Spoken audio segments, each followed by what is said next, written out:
હું છું પ્રિયંકા વાઝા. તમે જોઈ રહ્યા છો સિટી કવરેજ ન્યૂઝ. આજના મુખ્ય સમાચાર.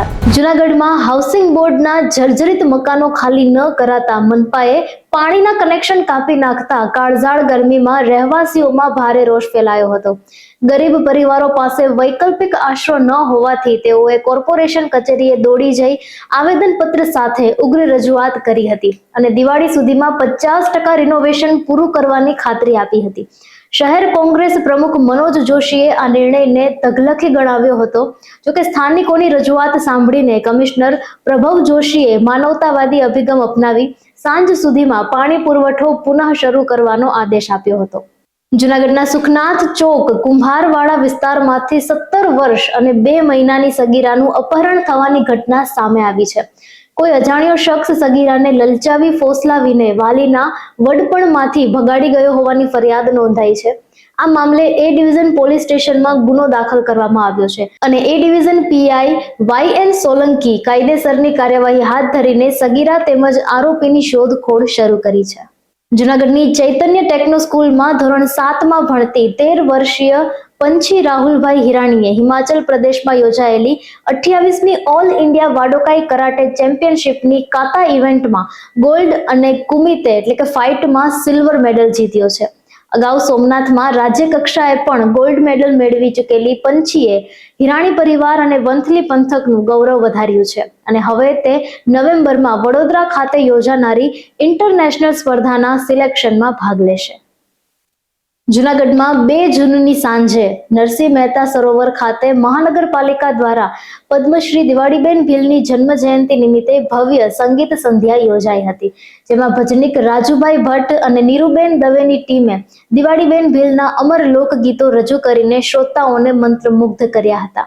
આ પ્રસંગે પદ્મશ્રી હાજી રમકડુનું વિશેષ સન્માન કરાયું હતું. કાર્યક્રમમાં ડેપ્યુટી મેયર આકાશભાઈ કટારા સહિતના પદાધિકારીઓ, મહાનુભાવો અને મોટી સંખ્યામાં કલાપ્રેમી જનમેદની ઉપસ્થિત રહી હતી.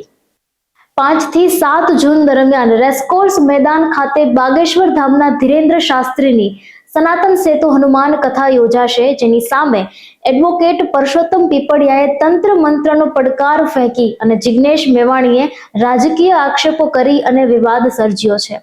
ધીરેન્દ્ર શાસ્ત્રીએ આ તમામ ચેલેન્જ સ્વીકારી વિરોધીઓને રૂબરૂ દરબારમાં આવવા માટે જણાવ્યું છે.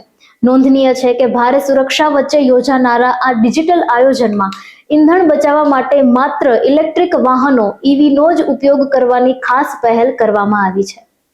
સ્ટેટ GSTની મોબાઈલ સ્ક્વોડે નારોલ નજીક રાજસ્થાનથી આવેલી ખાનગી લક્ઝરી બસમાંથી 4.25 કરોડની કિંમતનું 120 કિલો ચાંદી, 700 ગ્રામ સોનું અને 3 કિલો કિંમતી પથ્થરોનો જથ્થો ઝડપી પાડ્યો છે.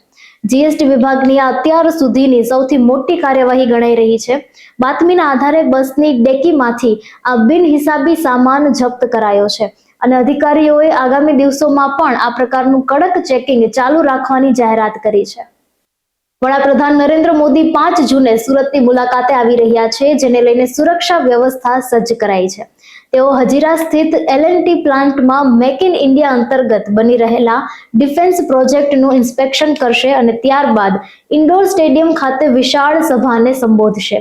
ઈંધણ બચાવવાના સંદેશ સાથે આ સભામાં આવતા તમામ લોકોને માત્ર ને માત્ર ઇલેક્ટ્રિક વાહનો લઈને જ આવવા માટે ખાસ અપીલ કરવામાં આવી છે.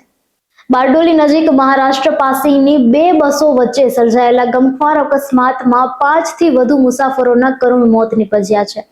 અકસ્માત એટલો ભયાનક હતો કે ટક્કર બાદ એક બસ પલટી મારી ગઈ હતી અને તેમાં અચાનક ભીષણ આગ ફાટી નીકળી હતી. આગની લપેટમાં આવી જતા 5 થી વધુ લોકો જીવતા ભડથું થઈ ગયા હોવાની પ્રાથમિક માહિતી મળી હતી. ઘટનાની ગંભીરતા જોતા મૃત્યુઆંક હજુ વધવાની આશંકા સેવાઈ રહી છે. ગુજરાત સરકારના મહેસૂલ વિભાગ દ્વારા ગ્રામ્ય અને તાલુકાના નાગરિકોની સુવિધા માટે એક મોટો વહીવટી નિર્ણય લેવામાં આવ્યો છે.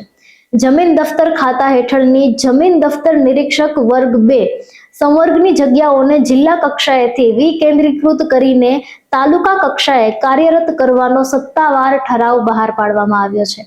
સરકારના આ જનહિતના નિર્ણયને કારણે હવે જમીન સંબંધિત વિવિધ કામગીરી માટે સામાન્ય લોકોને જિલ્લા મથકો સુધી લાંબા ધક્કા ખાવા નહીં પડે અને તેમની કામગીરી સ્થાનિક સ્તરે જ ઝડપથી પૂર્ણ થશે. દેશનું વિદેશી હુંડિયામણ બચાવવા માટે સરકારે સોના બાદ હવે ચાંદીની આયાત પર પણ આરબીઆઈની મંજૂરી ફરજિયાત કરી દીધી છે. ડીજીએફટીના નવા નિયમો અનુસાર હવે માત્ર માન્ય એજન્સીઓ જ ઇન્ટરનેશનલ બુલિયન એક્સચેન્જના માધ્યમથી ચાંદી મંગાવી શકશે. એપ્રિલ માસમાં ચાંદીની આયાત 157% વધીને $411 મિલિયન પર પહોંચતા સરકારે આ કડક નિર્ણય લીધો છે, જે 99.9% શુદ્ધતા ધરાવતી ચાંદી પર લાગુ થશે. ભારત મુખ્યત્વે યુએઈ, બ્રિટન અને ચીનથી મોટા પાયે ચાંદીની આયાત કરે છે. સિટી કવરેજ ન્યૂઝના ડેઈલી અપડેટ માટે અમારી ચેનલને લાઇક કરો, શેર કરો અને સબસ્ક્રાઇબ કરો. આવતીકાલે ફરી મળીશું નવા સમાચારો સાથે. City coverage news Junagadh.